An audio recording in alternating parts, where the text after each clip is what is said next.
Bien, bonjour à toutes et à tous, bienvenue dans King Energy. Bonjour le King. Oi, oi, oi. Comment ça va? Ça va bien. Alors c'est parti. Après un séjour express en Hollande pour justement l'un de tes débutants qui faisait ses débuts en MMA, qui a d'ailleurs validé avec succès ses débuts, accompagné de Cyril Gane et Alan Bodo, tu peux un petit peu nous en parler? Oui, vite fait. C'est Paulin Béguet qui avait déjà fait les championnats du monde amateur des MMA et qui a rejoint la team récemment. Euh, c'est un agréable week-end. Ça s'est passé, enfin, tu peux pas rêver de mieux. C'est assez fluide, c'est transparent. Et pourquoi? Parce qu'il a quelque chose, Paulin. Il a un truc que les athlètes ont de moins en moins. C'est un truc simple, hein. C'est la confiance. Il a un truc qui simplifie tout. La vie est très complexe, quel que soit le relationnel d'ailleurs, quand il n'y a pas la dimension d'intelligence et de confiance. Et donc, d'ailleurs, c'est un message qui est aussi lancé à d'autres personnes de d'autres teams, à d'autres jeunes qui veulent faire la formation FMC, par exemple, et qui se posent des questions, qui veulent faire des formations de coach et qui se posent des questions. Un coach se pose la question, quelle est la clé pour la relation entraîneur-entraîné? Un athlète se pose la question, quelle est la clé pour la relation? C'est à peu près la même chose. La même réponse pour le coach, pour l'entraîner. C'est la même chose. C'est le degré de confiance qu'on a.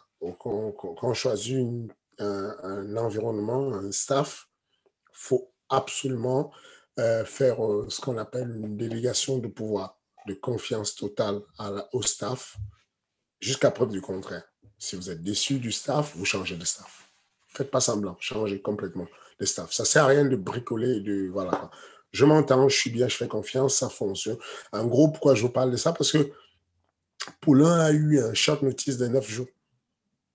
En gros, il a pris un mec qui est un knockout pas, qui a couché son dernier adversaire au MMA avec un violent KO, et comme il fait d'ailleurs en K1 très souvent, les Hollandais, vous les connaissez, c'est le Mouy, c'est le K1, c'est un surnommé de la même team que Jerzino.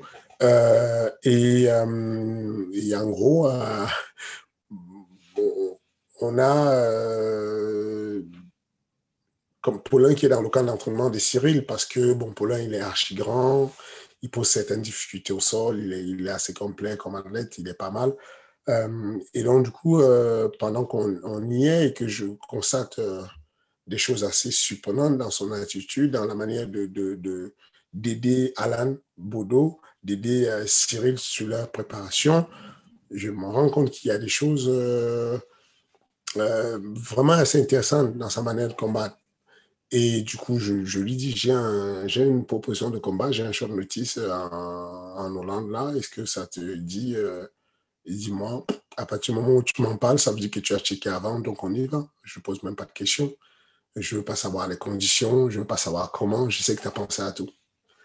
Et c'est dans ce contexte-là que je me retrouve en Hollande et tout, et c'était super agréable parce que, bon, il n'est pas stressé, il n'a pas de problème, il est détaché, il est relax, il ne pose pas de problème, il ne pose pas de questions, il ne remet pas en cause, enfin, il avance.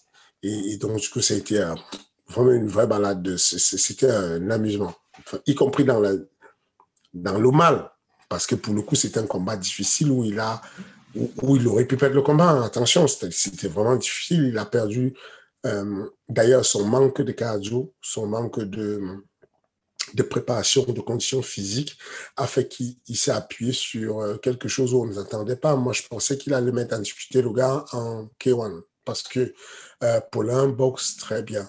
Il a une boxe académique, alors que le surnaméen a une boxe explosive de knockout. Il n'a pas, techniquement, il n'est pas bon en boxe. Mais il couche des gens un peu à la mode de Deontay Wilder, tu vois. Vraiment un très large clocher, un très large overhand, un cloche qui tombe. Et malgré ça, il a écouté, il a fait ce qu'il fallait faire, et puis il a arraché une victoire à la décision. Donc, oui, c'est l'un de ces week-ends que j'aime bien noter dans mes carnets, quoi. Il y a des week-ends qui sont des bourbiers où c'est compliqué, et puis il y a des week-ends comme ça où tu rentres, tu es content, tu es souriant parce que tu as passé un bon moment avec des personnes qui prennent la vie avec légèreté, c'est bien. Et sans lui mettre la pression, bien évidemment, Apollin, puisque c'est que le début de sa carrière, mais pour ses débuts en MMA, avoir en corner deux combattants UFC et Fernand Lopez, est-ce que ça veut dire que toi, tu nourris de grands espoirs pour lui dans sa carrière en MMA? De toi à moi, hein, bien sûr, personne ne nous écoute là. Oui, personne ne nous écoute, bien entendu. Il y a que 60 000 personnes qui sont là, mais elles ne nous écoutent pas, tu vois. Non, je ne nourris pas plus que ça d'espoir, pas plus que les autres. J'ai beaucoup d'athlètes qui sont très talentueux, qui sont même pas encore connus, hein. Vraiment, il y a une nouvelle vague d'athlètes qui sont à 0-0. Je peux vous en citer, mais là, de tête comme ça, je peux en citer une quarantaine, mais qui sont bons, sur lesquels je pense ils ont un grand avenir. C'est très tôt pour pouvoir déterminer s'ils vont être bons ou pas. Ce qui me guide, moi, c'est juste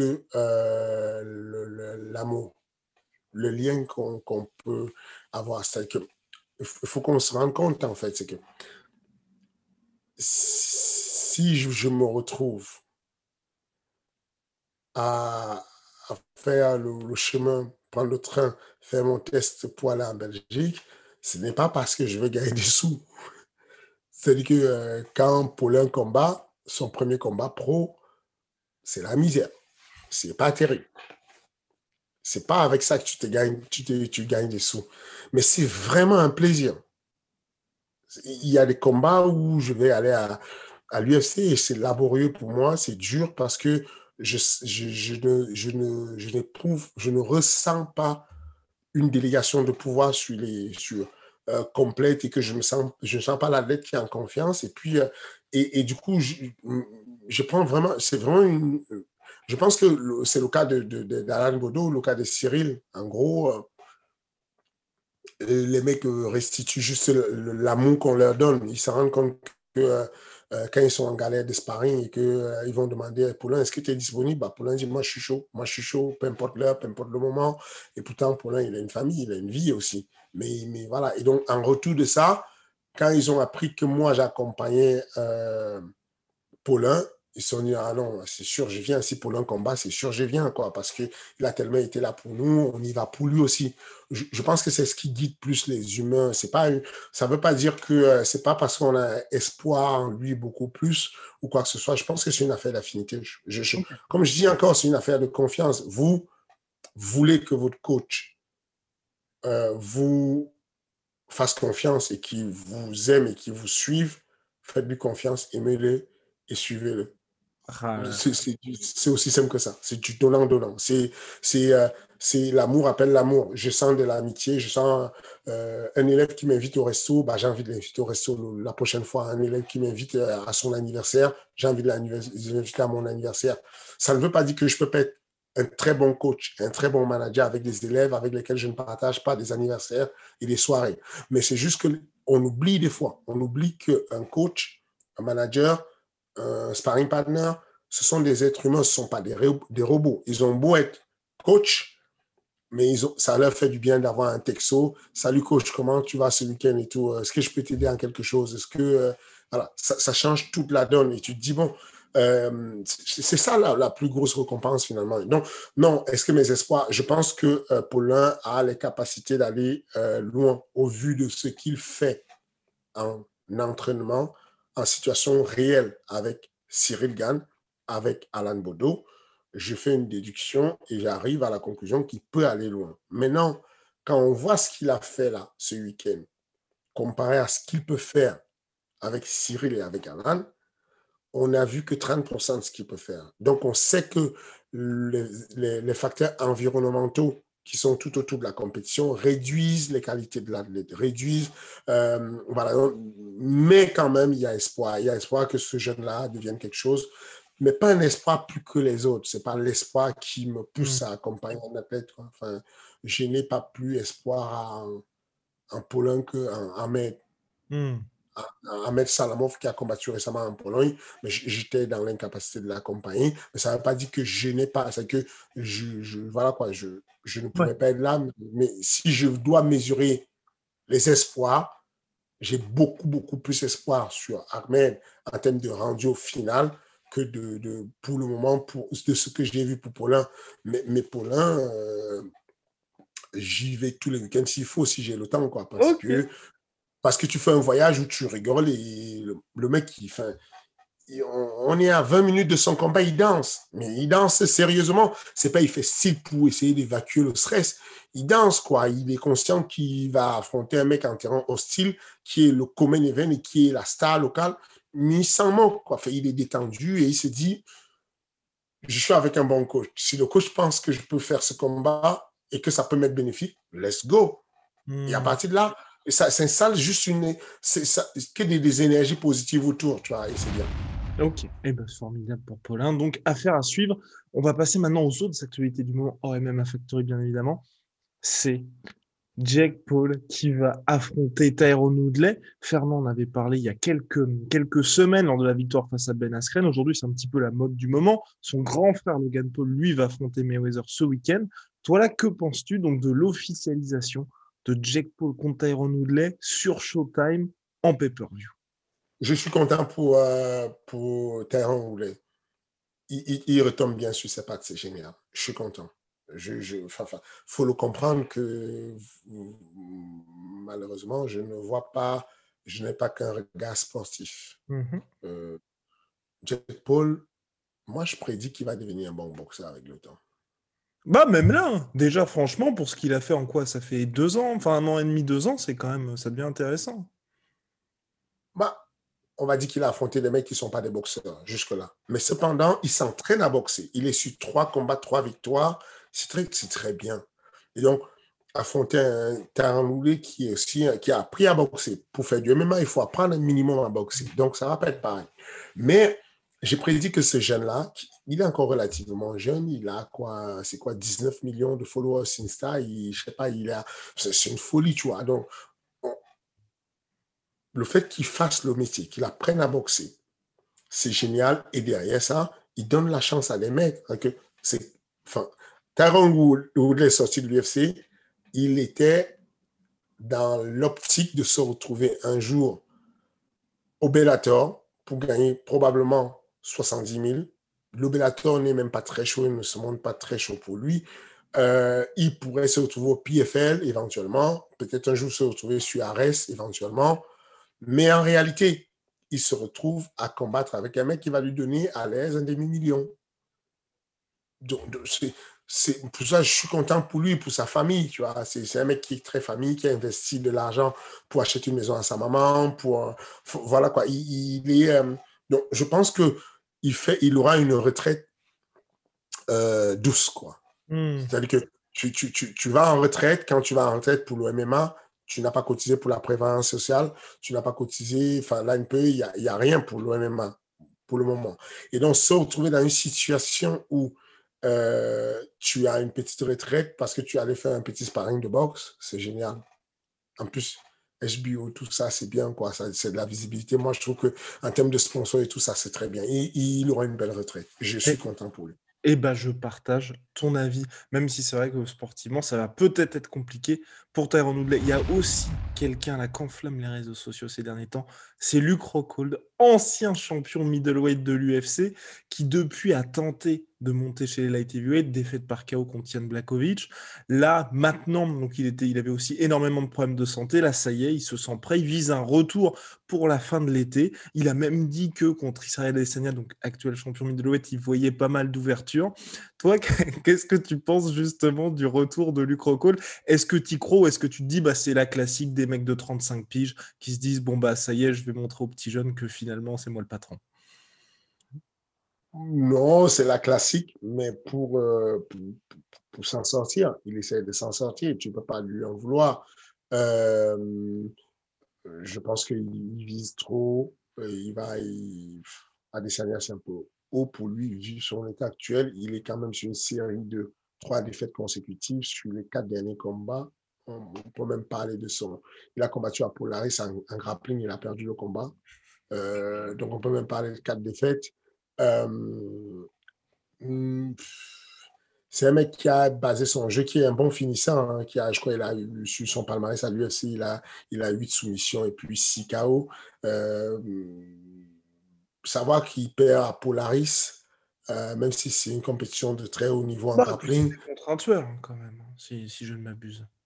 Oui, mais il n'y a que des tueurs à Polaris. Oui, Si c'est tu vrai. y vas, c'est que tu es un tueur à la base. Et Ouais, c'est il vrai. est censé être un tueur.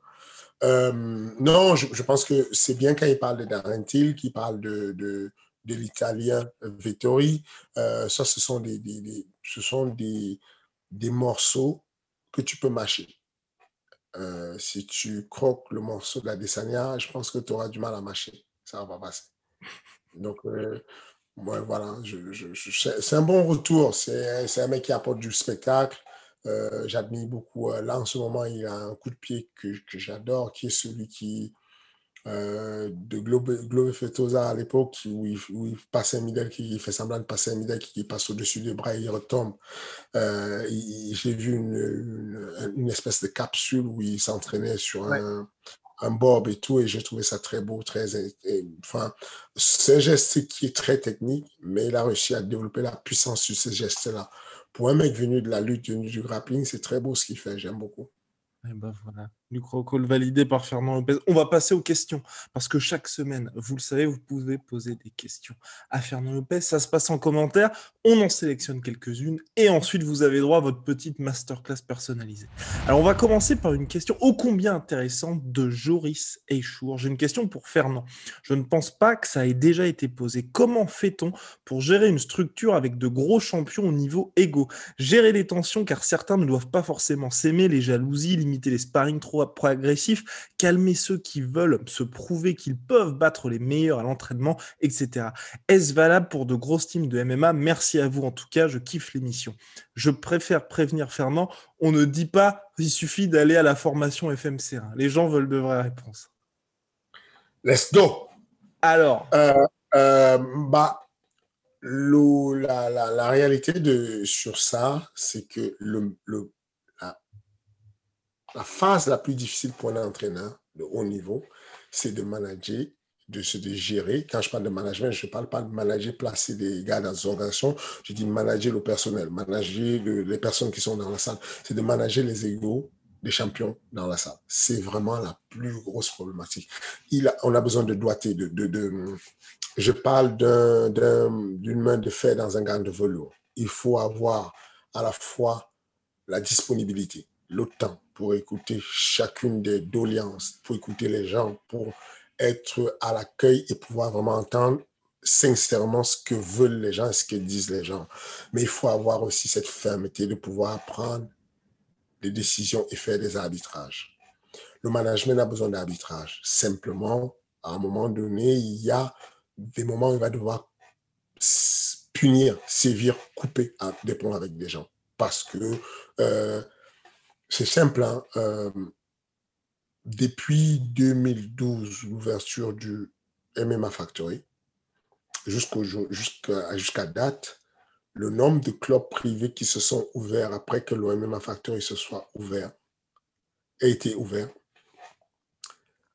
et qui ont fermé dans la foulée, ou quelques années plus tard, il y en a des centaines.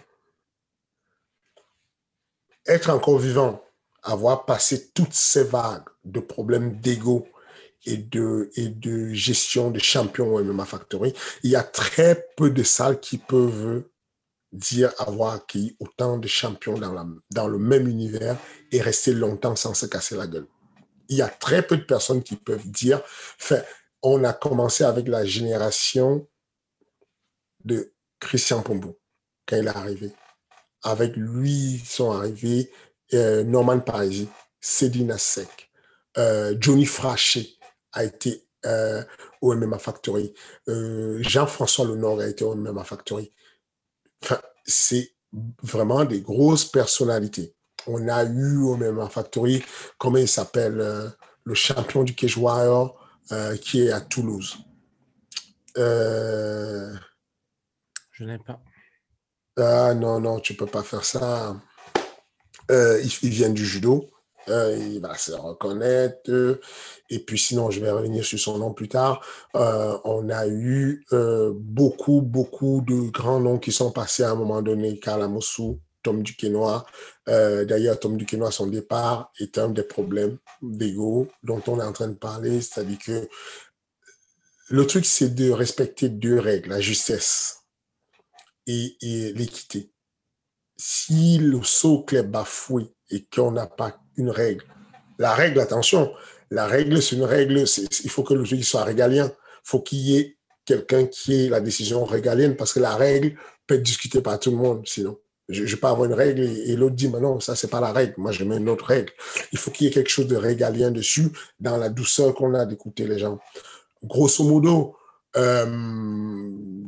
dans le cas de Tom Duquesnoy, par exemple, vous avez un gars qui me sollicite pour venir au MMA Factory. Donc, il va arriver au MMA Factory pour s'entraîner. Il arrive avec un staff. Il arrive avec son manager, il me le présente, pas de souci. Il arrive avec son entraîneur, Bourama Traoré, que je connaissais déjà bien. Je l'avais eu comme élève sur la formation des CNMMA à l'époque à l'INSEP. Donc, je connaissais déjà. Très bon entraîneur. Il me les présente, il n'y a pas de souci. Jusque-là, ça va. Ensuite, il y a une affaire de vivre dans la collectivité, de vivre ensemble. Et donc, du coup, tu as Tom Duquesnoy qui va me poser la question, est-ce que je peux arriver à telle heure, je vais faire des pas douces avec Bourama, est-ce que je peux arriver à telle heure, je vais faire tes entraînements avec Bourama, et ensuite, il y a le collectif qu'on fait ensemble. Donc, il faut avoir des règles, parce que tout de suite, il y a les autres combattants qui disent, mais coach, mais moi, avant, je m'entraînais à Savigny-le-Temple avec un coach, machin. Moi, j'ai envie de le ramener. Oui, mais coach, mais moi, avant, je m'entraînais à l'ETT avec Karl Amoussou. Il s'entraînait à l'American Top Team avec Conan. Il pourrait me dire, écoute, moi, est-ce que je peux ramener Liborio et tout parce que je m'entendais bien avec lui. Et du coup, c'est foutu. On a besoin de quelque chose de régalien qui dit, OK, la règle est simple. Vous arrivez dans la salle, vous rejoignez le collectif et vous avez un coach qui est le head coach et puis d'autres coachs de la structure. Si vous avez besoin d'un entraînement, hormis le coaching avec l'entraîneur principal, on va vous orienter, on va vous affecter un parrain, un coach parrain, quelqu'un qui vous accompagne régulièrement quand vous vous entraînez. C'est-à-dire que un gars arrive à la salle, comme Francine Ganou, je l'accueille, je m'occupe de lui, et comme je sais que je suis débordé, je vais le présenter à tonton. Je vais dire à tonton, est-ce que tu peux en occuper en mode parrain? C'est un petit qui a à peu près ton poids du corps, accompagne-le, donne-lui des conseils, entraîne-le, quand je ne suis pas là, conduis-le dans le truc. Et donc, si on a, par exemple, un boulot, dans le cas de Francis, son premier boulot, c'était de la sécurité. Il faisait de la sécurité parce que j'ai demandé à tonton de le placer sur des plans de sécurité. Voilà un peu comment on s'organise. Mais on ne peut pas arriver dans la salle. D'ailleurs, j'ai prédit que ça allait apporter des problèmes à Tom Duquesnoy et ça n'a pas loupé. C'est que, du coup, il a fait la Jackson, il a fait la Alpha Male, c'est ça? Je ne sais pas, il s'est déplacé un peu, mais il avait toujours son coach Bourama, ce qui est une très bonne chose. Mais sauf que l'intégration, elle est très compliquée d'avoir un élève qui vient, qui n'épouse pas complètement et qui ne rejoint pas. Parce que ce que ça laisse penser au coach principal et au responsable de la salle, c'est qu'on ne lui fait pas confiance. En gros, ça devient de l'allocation d'espace. Tu viens dans ma salle et en gros, tu as un espace où tu t'entraînes en autarcie. Tu as tes gens à qui tu fais confiance, tu te mets dans un coin avec eux. Ça marche aussi. Il y a des teams qui le font. Il y a des teams qui aiment faire ça, de dire, tu as ton coach, tu as ton staff, mais tu viens chez nous, tu t'entraînes un peu, on dit que tu es avec nous, mais tu es à moitié avec eux. Moi, je suis entier complètement. Tu viens, tu gardes ton ego de champion. J'en ai besoin que tu aies ton ego de numéro 1. On ne peut pas te demander d'être numéro 1 et ne pas penser que tu es numéro 1. Donc, il y a un ego à avoir qui est correct. Mais tu comprends que tu dois faire une délégation de pouvoir complète à la maison mère, de façon à ce que ensemble, vous décidiez de qui te faut qu'on staff. Éventuellement, s'il faut un staff externe, qu'on se mette ensemble encore. Allô, dis-moi et tout, est-ce que tu penses que comme nous, on n'a pas de cryothérapie ou qu'on n'a pas de chiropracteur ici à la salle, est-ce que je peux me mettre en partenariat avec tel chiropracteur? Et là, on est en pack. C'est un pack de loups qui bougent, c'est un pack de loups qui bossent ensemble. C'est ça qui crée, c'est ça qui fait qu'il y a qu'il y ait toujours un socle, quelque chose de solide qui avance ensemble. Attention, vous allez penser que c'est la panacée géniale qui colorie la vie et que du coup, quand vous avez fait ça, tout va bien. Non, ça ne va jamais bien. Il y a toujours des dissidents. Il y a toujours une opposition. D'ailleurs, ça ne marche que quand il y a une opposition. Il faut de l'essence pour qu'il y ait du feu. Si on ne parle pas de vous en négatif, si on ne vous critique pas, alors vous n'avez pas encore fait grand-chose. Vous ne faites pas grand-chose. Il faudrait faire quelque chose pour qu'on vous critique et il faudrait qu'on vous critique pour que vous ayez fait, vous soyez, c'est un indicateur de l'évolution.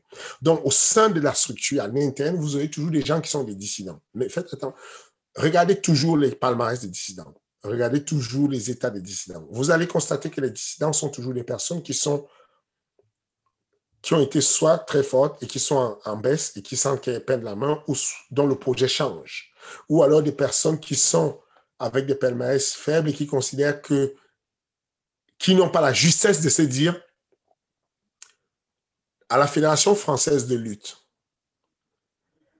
quand tu regardes les licences, quand tu regardes les documents officiels, les personnes que tu vois en photo, ce sont les frères Guénaud. C'est Ménoning, qui était le 84, qui était le 85, qui était toujours champion, qui est toujours champion. C'est Kumbala Rock. Ce sont les étoiles. Ce sont les fers de lance qu'on utilise pour faire des affiches. Vous avez vu récemment des affiches du MMA Factory Destin, MMA Factory Montreuil, MMA Factory 11e. Sur les affiches, il y a des têtes d'affiches. Sami Faidin. Il y a des têtes d'affiches. Cyril Gann, il y a des têtes Véronica Massé. Parce que c'est comme ça que ça fonctionne. Vous allez aux Jeux Olympiques, vous allez sur les posters. Vous voyez bien qu'il y a eu David Douillet, ensuite il y a Teddy Riner. Il y a les fers de lance à chaque fois. Okay, vous allez devant l'INSEP, vous avez des photos des athlètes. Mais vous n'allez pas voir toutes les photos. Il y a un roster de 600 personnes et vous avez 14 photos. Ce sont des fers de lance. L'intelligence et la confiance fait que l'athlète qui n'est pas sur ces photos ou qui n'est pas mis en avant se dit, il faut être conscient, il faut être intelligent. Je ne peux pas être là sur ces photos pour le moment. J'ai mon chemin à faire. J'ai les fers de lance qui tirent l'écosystème. Je vais suivre de toutes les façons. Et puis, quand on peut éviter des jalousies, quand on peut éviter que les gens soient mal à l'aise, on évite. Moi, il m'est déjà arrivé sur il m'est arrivé des fois de dire d'éviter de poster certaines photos parce que ça pourrait gêner certains. Parce que il faut connaître les athlètes. Individuellement, il y a certains jaloux, d'autres pas jaloux. Enfin, il m'est arrivé d'éviter de poster une photo où j'étais à Noël avec... où j'étais à une soirée de Noël avec Taylor Lapillus et on avait fait une photo, un selfie et j'évitais de la poster parce que ça pourrait être mal pris par quelqu'un d'autre qui était jaloux. Ou bien j'étais avec Alain Moussou et puis comme on a fait une relation où on se voyait en dehors de l'entraînement et puis l'autre pouvait mal le prendre parce qu'on veut ménager les susceptibilités et que ça peut gêner les personnes. Mais voilà, on n'aura jamais la solution finale. Ce qu'il faut avoir au final, c'est d'avoir les conversations sincères avec les élèves. Quand on arrive à la fin du projet, de quoi que ce soit, entraîneur, entraîné, entraîneur, entraîneur, quoi que ce soit, bonjour, comment ça va? Ça va bien. Bon, est-ce que tu es d'accord qu'on est à la fin du projet? On n'a plus les mêmes décisions, on ne voit plus les choses de la même manière. Il est peut-être temps qu'on se dise bonjour, au revoir, et que chacun reprenne son bateau de son côté, tu vois, et que le projet continue à prospérer de ton côté et qu'il prospère de mon côté, parce que si on reste ensemble, la relation devient toxique et ça ne va pas le faire. Ça, c'est ce qui fait avancer l'Oceanic Blake. Les gens s'inquiètent d'habitude de dire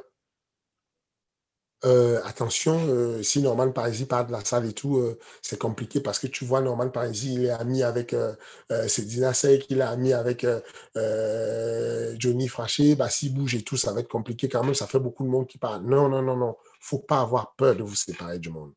Vous avez une structure, vous voulez que ça se passe bien, quand vous sentez que le projet a chuté. OK, il y a une vague à un moment donné qui était partie sur Obifight qui partait du MMA Factory, c'est pas un problème. moi, j'ai même invité 2 autres qui étaient proches d'eux en disant, bon, on n'a pas de souci. Mais peut-être qu'à long terme, comme les autres s'en vont et que vous êtes très proches, ça peut peut-être te mettre mal à l'aise. Je me le prendrais pas mal. Je veux garder là, je parle de Shaban Chaidegra, par exemple, qui est mon ami, qui a été l'un de mes premiers élèves avec lesquels j'étais très bien. J'ai eu une conversation très sincère avec lui. Shaban, je sais que tu es très proche de Taha, de Yacine, de Michael Lebou. Si à un moment donné, tu as envie de partir, je ne t'en voudrais pas. Je resterai très ami avec toi, très respectueux avec toi, mais on est en fin de projet de quelque chose où on n'est plus en accord. Peut-être il est temps de switcher, de passer à autre chose. Il faut avoir le courage de le faire parce que derrière l'arbre se cache une forêt. Si je n'avais pas eu assez de temps, si j'avais suivi Francis qui me demandait d'aller faire 2 mois aux États-Unis, de prendre mon temps pour l'accompagner sur les fights et que je lui disais non, je ne peux pas faire plus de 10 jours parce que j'ai un collectif qui m'attend, si j'avais fait ça, je n'aurais pas vu et poussé Nasruddin. Je n'aurais pas peut-être vu Cyril Gann. Mais le fait qu'il y ait de l'espace parce que l'arbre bouge, on réussit à découvrir qu'il y a une forêt derrière, on la fait grandir. Donc, il faut avoir ce recul-là de se dire, oh, c'est flippant au début quand tu vas te séparer d'une relation qui a été longue avec des personnes avec lesquelles tu as collaboré. Mais il faut savoir, pour que si la relation devienne toxique, il faut savoir s'arrêter. On coupe, on fait du nouveau, on repasse sur quelque chose de nouveau, de frais. Et du coup, on passe sur des gens qui sont encore motivés dans le projet. Alors qu'il y a toujours une espèce de... Il y a un moment où on est archi motivé dans le projet du collectif, de l'écosystème. Et il y a un moment donné où on n'est plus motivé. Et quand vous rencontrez quelqu'un qui n'est plus motivé, allez droit au but. Allez une discussion franche avec, et puis et vice-versa, et ça permet d'avancer. Mais voilà, le problème d'ego va toujours exister, et ceux qui pensent que c'est un problème français se trompent beaucoup. Vous faites le tour du monde des salles et vous allez être choqués. Vous avez connu les problèmes de Alpha Male avec la séparation, de Snake in the Grass. DJ Dillashaw. Voilà. Vous avez reconnu, c'est un peu partout. On a vu ça partout. C'est le nœud du problème. Le mouvement associatif, il est comme ça. Et il faut juste être juste. Quand il y a une règle, il y a une règle. Je vous donne une anecdote. Francis fait son premier combat à Orlando. On doit décoller le 8. Non, on doit décoller le samedi. Un samedi. C'était un 8. Et je lui demande qu'on change les billets d'avion et qu'on décolle le 9. Pourquoi? Parce que je vais accompagner Karl Amoussou en Italie. Parce qu'il doit combattre au Venator. Je lui dis, tu me donnes juste une journée. On a 10 jours à faire aux États-Unis pour l'adaptation. J'enlève une journée. Je vais coacher Karl Amoussou. Je reviens et on voyage ensemble. Et il me dit non. Moi, j'en ai marre qu'on me parle toujours de Karl Amoussou. Moi, là, tout de suite, c'est mon temps. C'est mon moment. Je signe mon premier combat à l'UFC. Je vais aller faire ce premier combat à l'UFC. Et je lui dis, justement, c'est ce que je te dis. Je pourrais te dire, avance, je te rejoins. Mais on a tellement galéré pour y arriver à l'UFC. On y est enfin. On va kiffer, on va fêter, on sera dans le même avion. Je te dis juste que le MMA Factory était un bateau. On ne laisse personne derrière. Si Karl Amoussou fait son combat et ça se passe bien, peut-être il passe à l'UFC. Donc, donne-moi juste une journée, je viens et on voyage ensemble. Donc, il n'est pas d'accord. C'est pas ce jour-là en queue de poisson où il dit, moi, je vais avancer. Moi, je vais, voilà quoi. Et pour être très sincère, il a été raisonnable après. Ensuite, il est revenu à moi 2 jours après. Il m'a dit, OK, c'est bon et tout, tu peux changer les billets, je vais attendre et tout. Mais c'est juste que ça fait chier parce que mon combat, c'est le moment de ma vie et ça dépend de Karl Amoussou. Donc, du coup, je vais aller avec Karl Amoussou, on va faire son combat, il va faire une belle victoire.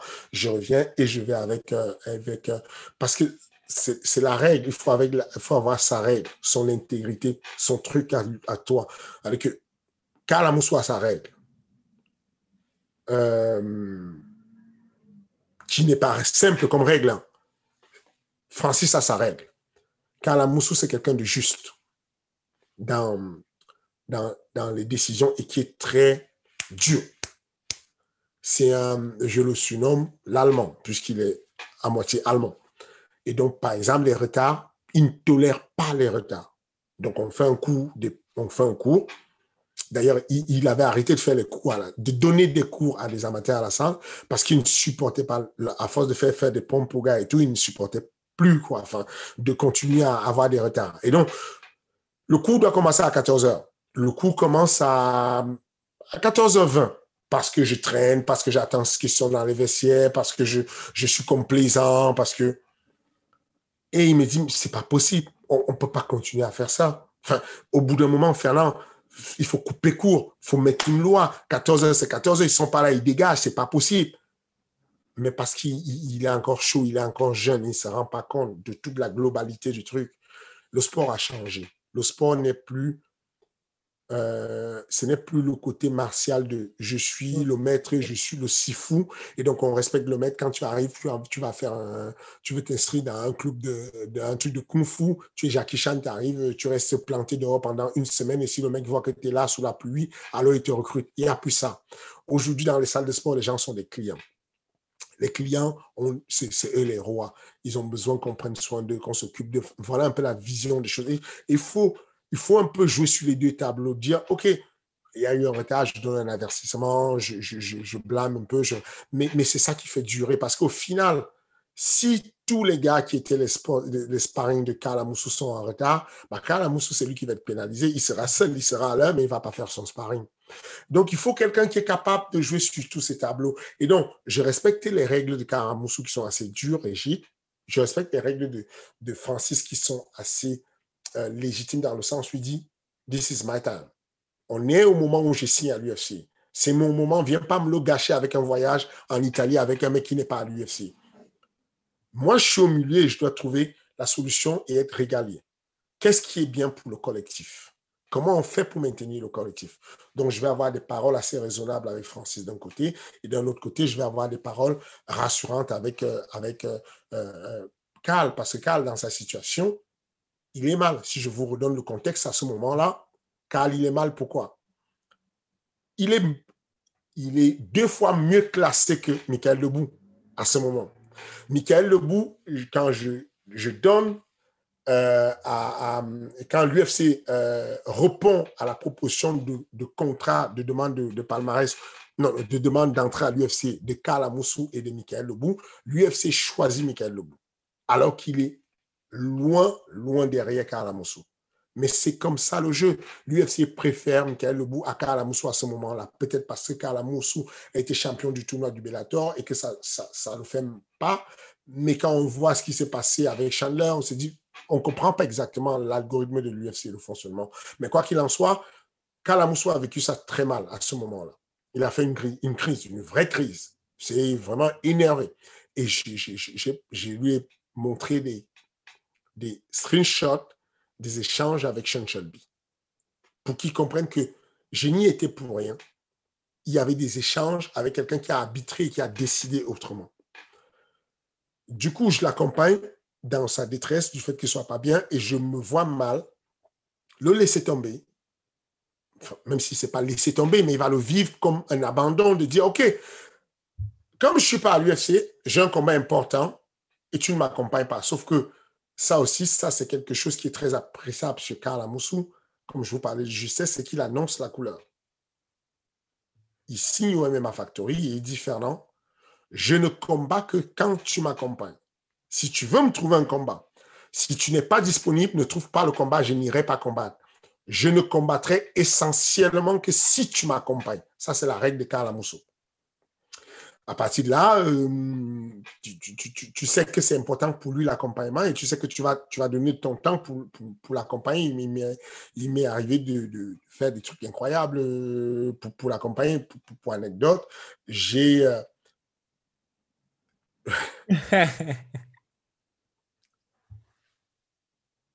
je ne retrouvais pas mon passeport pour aller en Italie sur un des voyages de Karl Amoussou. J'ai pris le passeport de quelqu'un d'autre et j'ai traversé la frontière avec pour aller l'accompagner pour son combat. Aïe, aïe, aïe. Moi, quand j'aime, je ne compte pas. quand j'aime et que je fais mon métier, si j'ai un élève qui me montre, qui me fait confiance, j'y vais. J'ai pris des risques incroyables pour mes athlètes. Parce que je sais qu'ils croient en moi. Quand ils croient en moi, moi, je suis l'avocat, voilà quoi. J'ai brouillé une relation avec l'organisation du WWFC, Vladimir, en Ukraine. Il a fait un événement et j'étais avec les frères Lapillus et Damien prend un coup de genou alors qu'il est à 3 appuis au sol. L'arbitre veut faire continuer le combat. Il veut jongler, il veut faire voilà, comme si c'était rien et tout. Bah, je suis entré, je me suis mis sur la cage, c'était en direct. Le mec me suppliait en me disant, c'est du live, tu ne peux pas me faire ça. Je me suis assis sur la cage, je ne bouge pas, c'est mort. On ne sort pas de la cage si ce n'est pas déclaré non contest ou s'il n'y a pas une disqualification de la part de l'adversaire. Ça, c'est le rôle d'un coach ou d'un manager de faire des sacrifices poussés pour pouvoir obtenir ce qu'on veut pour les gars. Je me considère comme l'avocat de mes gars. Mais derrière ça, il faut qu'il y ait une justesse, qu'il y ait une cohérence. Quand on est en cohérence avec soi-même, une relation de confiance. C'est-à-dire que quand tu fais d'énormes sacrifices comme cela, tu attends un retour de la loyauté. Ça, c'est le problème. Il faut de la loyauté pour qu'il y ait ce genre de sacrifice. Donc, oui, voilà, c'est un long débat sur lequel on pourrait rester jusqu'à demain, mais c'est la vraie problématique des salles de sport aujourd'hui. Les gens, vous avez des grosses salles, des grosses structures. Venom Center, c'est une usine, c'est énorme, le truc il est énorme, c'est des kilomètres carrés mais il ne suffit pas d'avoir de l'espace pour avoir la meilleure salle. Il ne suffit pas, vous pouvez prendre 6000 mètres carrés, si vous n'avez pas quelqu'un qui fait vivre. C'est pour ça qu'on parle d'animateur. Quand on parle d'animateur pour une formation, on commence toujours par le diplôme d'animateur. C'est quelqu'un qui met en animation une âme dans la salle, quelqu'un qui peut mettre une âme dans la salle, qui peut faire vivre la salle. Et ça doit vivre même quand il y a des personnes manquantes. Le modèle business du MMA Factory fonctionnera même quand Fernand Lopez n'est pas là. Il m'arrive une couille là. J'ai un souci et tout, je touche du bois que ça ne m'arrive pas et que je ne suis pas là, j'ai disparu 10 ans. Je souhaite que quand je revienne en 2031, que le MMA Factory soit en train de tourner à plein régime. Parce que le modèle business ne doit pas être basé sur le nom de Fernand Lopez. Il doit être basé sur un modèle d'équité où on fait fonctionner les choses. Il y a un tableau qui est clair. Vous avez la liste des gens qui vont combattre. Quand vous voyez qu'il y a un tel qui est pris en charge par le head coach ou par un autre coach, vous ne vous inquiétez pas, c'est normal. Il est sur la liste des prochains combats.